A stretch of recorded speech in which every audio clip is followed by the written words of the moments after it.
కాదు, మధ్యతరగతి కుటుంబంలో పుట్టిన ప్రతివాడు ఈ తప్పులే చేస్తున్నాడు.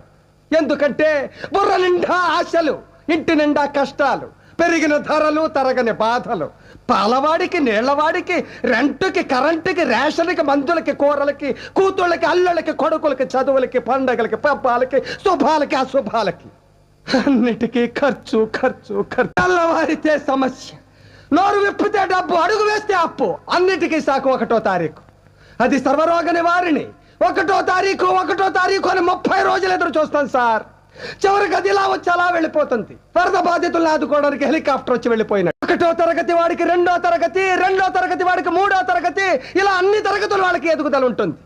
ఒక్క మధ్య తరగతి వాడికి మాత్రం ఎదుగుదల ఉండదు సార్.